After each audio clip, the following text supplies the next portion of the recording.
গডৰেজটো খুলি চাই থাকোঁতে পুৰণা কাপোৰ অলপ খুচুৰি আছিলোঁ, তেতিয়া দেখিলোঁ এই কাপোৰযোৰ পালোঁ দেই। কাপোৰযোৰ অকণমান ভাবিলোঁ সকলোকে দেখাওঁ। মোৰ তুলনি বিয়াৰ কাপোৰ হয়। তুলনি বিয়া মানে বিয়াৰ পিছতে মানে পাপাই কিনি দিছিলে, বহুত হেঁপাহত কিনি আনি দিছিলে।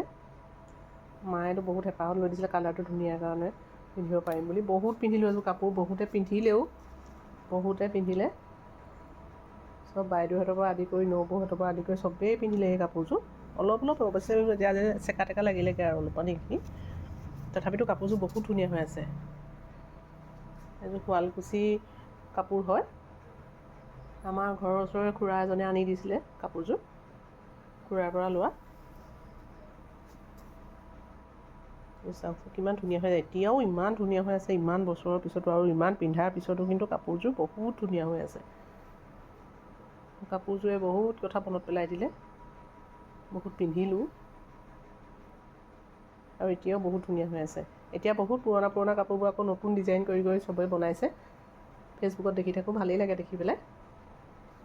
এইযোৰ অৱশ্যে বনাবলগীয়া হোৱা নাই, পিন্ধিব পৰা হৈ আছে। খালি ব্লাউজটো অলপ সৰু হৈ গ'ল আৰু, তেতিয়া মই ক্ষীণ আছিলোঁ নহয় বহুত, ব্লাউজটো পিন্ধিব নোৱাৰিম আৰু এই কাপোৰবোৰৰ লগত বহুত স্মৃতি জড়িত হৈও থাকে। বহুত বিয়া খালোঁ লগৰ ছোৱালী।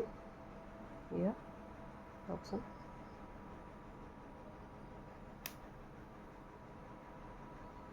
মাজে মাজে সকলোকে দেখাবলৈও মন যায়।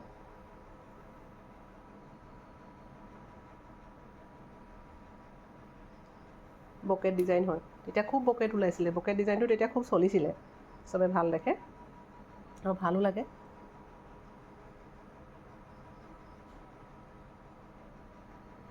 তেতিয়া পাটৰ কাপোৰ সকলোকে চবেই দিব নোৱাৰে। মোৰ পাপাই বিয়াত তুলনি বিয়াত এযোৰ দিছিলে, বগা আছিলে সেইযোৰ। বগাযোৰ দেখি পেলাই পিছত কালাৰিং এযোৰ আনি দিছিলে মানে।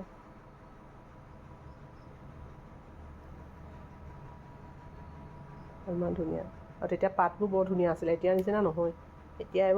এতিয়া পাট আপোনাৰ বেছি দিন নাযায়, অলপ দিনৰ পিছতে কিবা এটা নহয় কিবা এটা ইয়াত তাত ডিফেক্ট ওলায়। কিন্তু এইবোৰ কাপোৰ আজিও একো হোৱা নাই। এতিয়া অন্ততঃ 20 বছৰ 22 বছৰ হ'ল এইযোৰ, একোৱেই হোৱা নাই। আৰু পিন্ধাও হৈছে যথেষ্ট, চবেই পিন্ধিছে, বহুতে পিন্ধিছে, একো হোৱা নাই। ইমান ধুনীয়া কাপোৰযোৰ চাওকচোন।